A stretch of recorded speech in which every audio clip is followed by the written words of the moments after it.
I'm Alex Villarreal with the VOA Special English Health Report. Years ago, scientists began to learn that certain parts of the brain had certain duties. For example, one part was responsible for breathing. Another dealt with the sense of smell. Scientists thought our brains could not change, but then they discovered that the brain could sometimes reorganize itself when conditions required. Joseph Rauschecker is a professor of physiology and biophysics at Georgetown University in Washington. He wondered if this ability to change could explain the idea that other senses in blind people improve to balance their lack of vision. He noted the large number of blind musicians, including Ray Charles, Stevie Wonder, and Andrea Bocelli. The visual cortex is the part of the brain that processes sight. But earlier research by Professor Rauschecker and other scientists found that it can also do other jobs.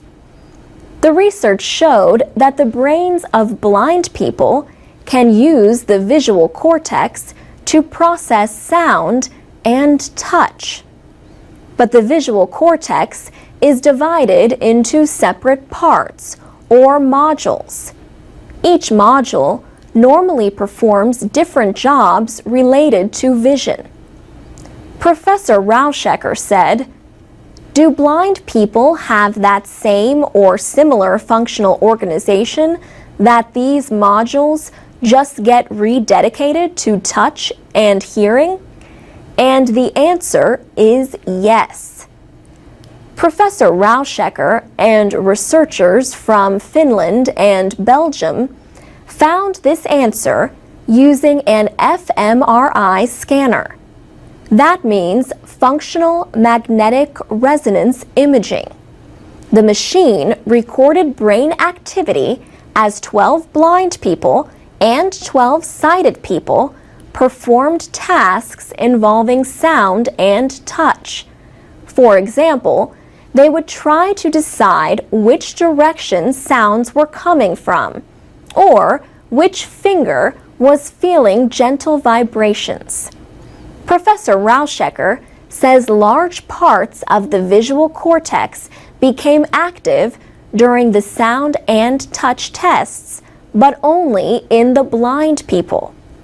He says this study and earlier research has led to an experimental device designed to help the blind. It can process images taken by a camera into sensations that could be used by a blind person wearing it.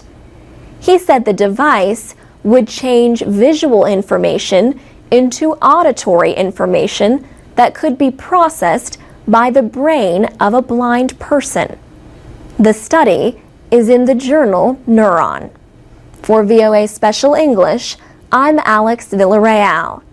You can find transcripts, MP3s, and podcasts of our reports at voaspecialenglish.com. You can also follow us on Facebook and Twitter at VOA Learning English.